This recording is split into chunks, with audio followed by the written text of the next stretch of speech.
Okay.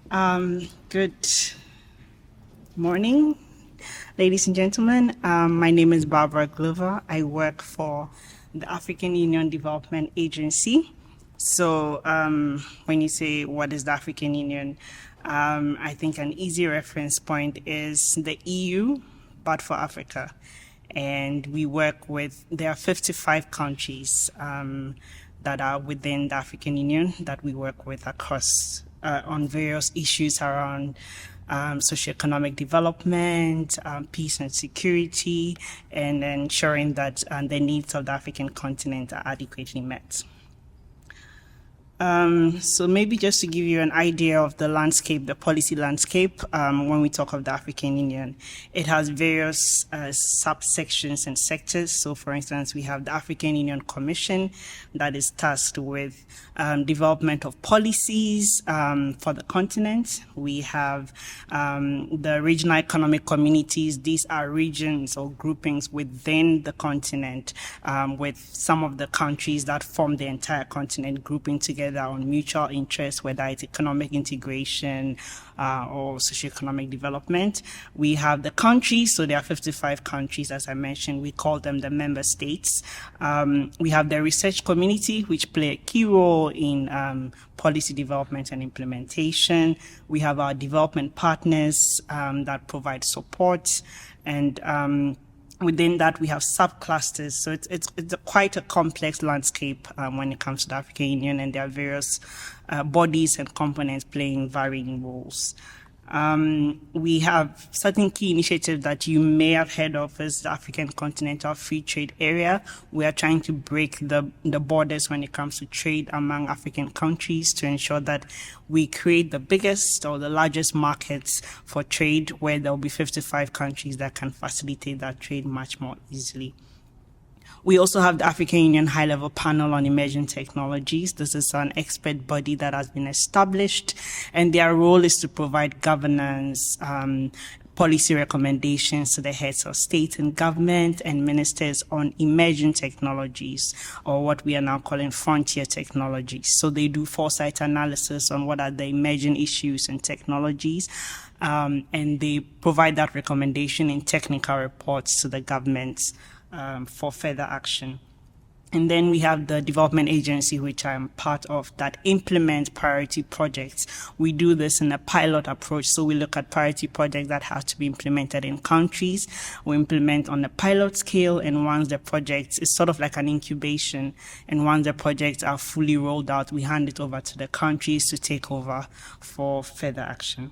So I'm going to share a short video that looks at what we call Agenda 2063. This is our SDGs as Africa. So we are looking at what are the Sustainable Development Goals. We have a 50-year blueprint of what we call the Africa we want, how we want Africa to be in the next 50 years by the year 2063.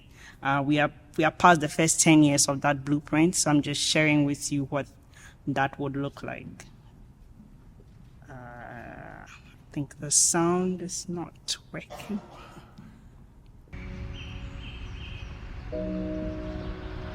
Zola, do you ever think about what Africa would look like in the next 50 or 100 years? Africa? What's there to think about Africa? I mean, I'm here to figure out my life, not to talk of almighty Africa. Anyway, why do you ask? Well, given the situation of Africa in the past, and I wonder if things would get better by then. You know, I read in the news that in some parts of Africa, people don't even have access to good schools, proper healthcare, and even basic amenities everyone should have. 50 years is a long time, but I believe things will be better then. Me too. You know, sometimes I just wish I had the power to change things. As African youth, we have the power to create the Africa we want. My goods have been there for over 5 months. I haven't been able to trade because they've shut down the borders. Wow, Charlie, you are still worried about your goods. My business has been shut down because of inadequate power supply. I wonder when we'll have steady power supply in this part of Africa, eh? I wonder too. It's just so annoying. We desire and demand an Africa that is peaceful and secure.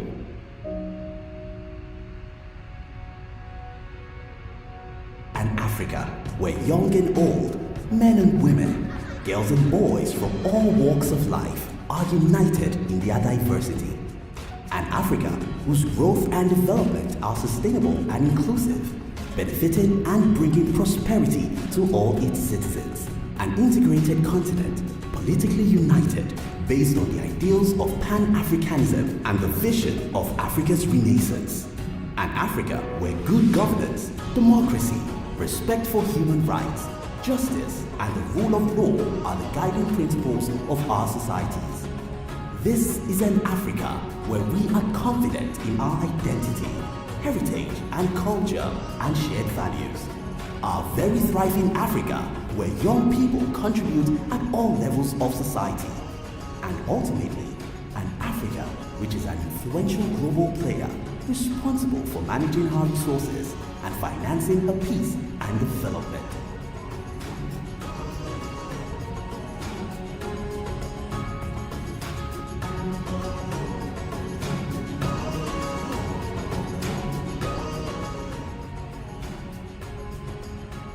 Let us unite to build the Africa we want.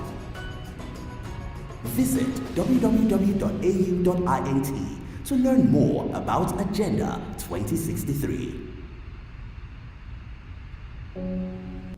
So this gives a good idea of, in terms of policy and strategy for the next 50 years, what Africa is looking at. And I invite you to look up, if you're interested in policy, some of those strategies online. Now, I thought we could have an understanding of why Africa will be interested in AI. I mean, the continent has its problems, enough problems. Why would we want to look at frontier technology like artificial intelligence, and what impact would it have on us? Why shouldn't we be focusing on getting schools for students and getting drinking water? Why is AI such a big deal for Africa right now? And I think it's because as Africans, we identify the fact that we have a very youthful population. Globally, we are seeing a decline in population growth in other continents, but for Africa, there is an increase. And we are looking at 60% of the population being under 25, meaning that there are opportunities there to harness skills and talent, especially when it comes to technology, innovation, and emerging technology. So it's a good point or leapfrogging point for Africa that we would not want to miss. And then, of course, there is the economic potential that AI brings. There are projections of about a 1.5 trillion economic potential for AI in Africa's economy by 2030 with the right investments and strategies in place. We are not oblivious of the challenges. I think we understand the unique challenges that Africa has. One will be regulatory fragmentation. If you're looking at 55 countries, you're looking at 55 national development plans, you're looking at 55 policies, and that is even beside the sectorial framework. So we do understand that there is the need to harmonize at the continental level the various strategies and policies around AI and ensure that the continent is ready to harness the technology more efficiently. Then, of course, we also understand the capacity gaps in terms of skills that are needed to support an effective AI ecosystem, talent development, and the necessary government expertise and training programs that should be in place. We've seen that other countries that have invested in these over the years are reaping from the benefits, and it's something that as Africa we are poised to get done. And then there are the infrastructure limitations, cloud computing inadequacy, AI labs, energy access. We have energy access competing. I mean, where do you prioritize energy allocation? Is it for a struggling health facility or a compute or a data center, for instance? These are questions, real-time questions that we have to address as a continent. And then we have data sovereignty issues. Currently on the continent, we identified there is a huge dependence on foreign data storage and AI models. Some are driven by colonial initiatives that have been there, structures that have been there over the years that need to break. And so we have some data sovereignty issues that we need to address as a continent. And then also the investment gaps, the need for our policymakers to really look at more R&D funding for AI-driven African solutions. And then lastly, the ethical challenges, AI bias due to the representation of African data in current models, the accountability concerns, and any misinformation in that regard. We understand how interconnected these factors are, so we are looking at a world of opportunities and then also looking at some of the key challenges that need to be addressed. And we identified that one way to effectively harness these opportunities as well as address the challenges is through comprehensive regulation and strategic investments into the AI ecosystem in Africa. So in my next couple of slides, I'm going to show what is currently happening on the continent in terms of AI in Africa. I think that there is quite a lag in terms of information out there on so much that is happening on the continent. Here's a good pictorial overview of the AI ecosystem in Africa, the various initiatives that are ongoing. The next speaker is going to speak, for instance, to the deep learning in Daba. There are so many other initiatives that are actively ongoing that may not be adequately projected or isn't much known in terms of what is happening across the continent with artificial intelligence currently. And then maybe to set a framework that when it comes to AI innovation in Africa, as the last speaker had mentioned, we are unique in the sense that we don't have the luxury of vast computational power and energy and massive data sets for our AI ecosystem. But we have startups that are really catching up to limited resources to develop AI systems that work offline, feature phones, and in multiple indigenous languages to address the unique challenges that we have as a continent. And we believe that that expertise and knowledge could also be exported to the rest of the world in a resource-limited faculties. For us, artificial intelligence isn't driven by corporate dominance. It's not about the big techs fighting for clout or fighting to be relevant. It's about mission-driven initiatives addressing real-time problems on the continent. It's not the next science project. It's about addressing health challenges. It's about addressing disease outbreaks.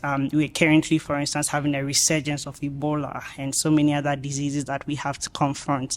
And so we are using these tools to address the very needed challenges that we have: financial inclusion, education gaps, among others. Now, just to give you an overview of what's happening in the various sectors to address some of these challenges real time, in the healthcare center, we have initiatives like PAPS AI that is looking at cervical cancer diagnosis using artificial intelligence tools. This is helping with resource-limited hospital facilities that may not have radiologists present all the time. And so how do they look at some of these diagnoses? We have Vibreg that is looking at predictive health analysis. In agriculture, we are using AI for pest detection, precision farming. I listed a few of those as well, so you can have a good idea. In finance, we have credit scoring, like M-Pesa AI, Flutterwave, that have made some great, that have achieved great things when it comes to the use of AI. In education, we have the Masakani-led initiatives, Obami, Zindi. In governance, South Africa, for instance, rolled out GovChat, looking at how to support e-service delivery improvements using AI and other AI verification tools that are being rolled out through digital IDs. In climate and sustainability, we are looking at AI monitoring of deforestation and AI-driven renewable energy optimization. In the countries, there is also, in terms of the policy and governance space, for instance, in Rwanda, we have the AI and Data Policy Leadership, the AI Innovation Center that is supported by the World Economic Forum. In Ghana, they are strengthening their data protection laws. I listed also Kenya, South Africa, Mauritius, and Nigeria, all doing great things when it comes to AI that I think are good points of collaboration globally. So I think one unique approach with our engagements in Africa is that we are looking at collaborative models. So like the Masakani model, the deep learning in Daba model, the Smart Africa model, where we are not just doing this on the country level. Our geopolitics is quite collaborative in that we are willing to share knowledge, co-develop AI tools, and also build cross-border partnerships when it comes to accelerating AI growth across the continent. The next speaker will speak much to this, but this gives you a pictorial evidence of how much work is going on when it comes to AI, how much of researchers are being capacitated and strengthened through some of the initiatives like deep learning in Daba. To support strategies, we have continental and regional efforts for AI harmonization. We developed the AI data policy framework that is supporting data governance and interoperability across regions in Africa. The AU has also released the Continental AI Strategy, looking at what Africa wants to look at when it comes to artificial intelligence. We have the Digital Trade Protocol, facilitating AI-driven trade and cross-border data sharing. We have the Smart Africa Alliance that I think in the next 2 weeks we'll be launching the AI Council, looking at AI redress mechanisms and across the continent. Then we have our regional economic communities that are actively developing regional guidelines, policies, and strategies around artificial intelligence. We are also heavily investing. So we have infrastructure. For instance, we've mobilized $82 billion under our program for infrastructure development for transport corridors, power grids, and broadband expansion. I'm rushing because my time is out. We have key developments in terms of the submarine cables that are supporting regional trade. We have the Continental Power Systems Master Plan that we are supporting for renewable energy expansion. We have the Africa Fertilizer and Soil Health Action Plan, looking at tackling soil degradation using innovative tools and using training through our program called DAPT, using AI to boost food security and rural development. And then we have the Continental Primary Healthcare Program that is supporting community health workers with digital tools to facilitate their support to their communities. We also have the Africa Team Flagship Initiative that is mapping investments ready for projects that are worth investments across the continent and linking them to global innovators. They've so far mapped over 500 billion worth of investments for the continent. We secured $20 million for youth and 20 million euros for youth and empowerment programs last year to bridge Africa's 3.3 million estimated financing gap for youth development. We are also we just launched a platform with Meta supporting 100,000 MSMEs on using AI to support them in building their entrepreneurial skills. I'll skip through because I'm late. So how leaders can engage? I think research collaboration. I got to learn a lot from what you are doing currently. And I think the easiest way to have impact is not to be in a saturated environment. Africa provides you that platform to really have impact on ground. The cancer research, all the great things that I had in the last 2 days. You have the opportunity to engage and have real-time impact that would also transform lives in there. Talent development, facilitating more talent development through the academic exchanges. I know you're already excellently doing that, but one area that is missing is policy talent development, because the policymakers make or break some of these initiatives. So it's important to bring them into some of these academic exchanges and training, and also actively participate in some of the policy engagements and dialogues that are ongoing. My last slide. I think that for Africa, AI isn't about catching up. It's about charting a new path, looking at our unique needs. We don't exactly want to follow the old industrial model. We are looking at how we can co-create our own AI-first solutions that address our unique challenges. Thank you very much. Let me ask you about the last bit you talked about, how we can collaborate. I want to probe a little bit more about how you think researchers at the University of Michigan and other places could effectively collaborate with you to also enhance their own research portfolio. So a lot of the ongoing research collaboration kind of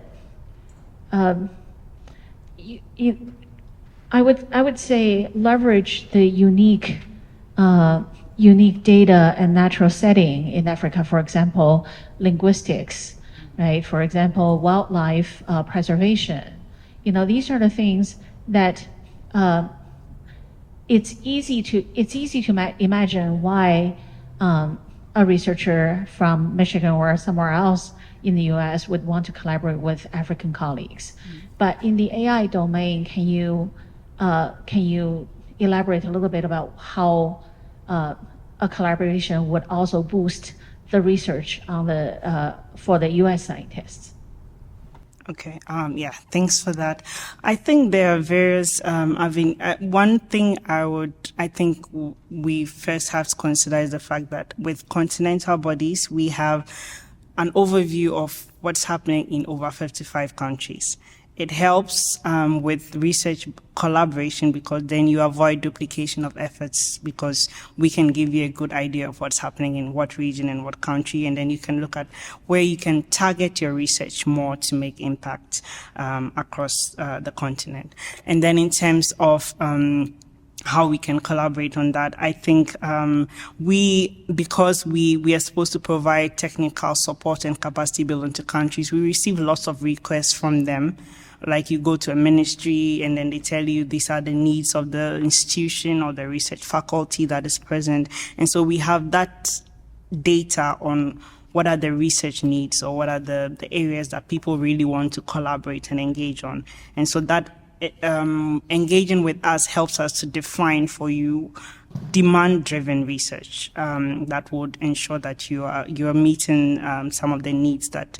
So it's not going to be a wish list, but you're actually meeting the demands that are ongoing. Yeah.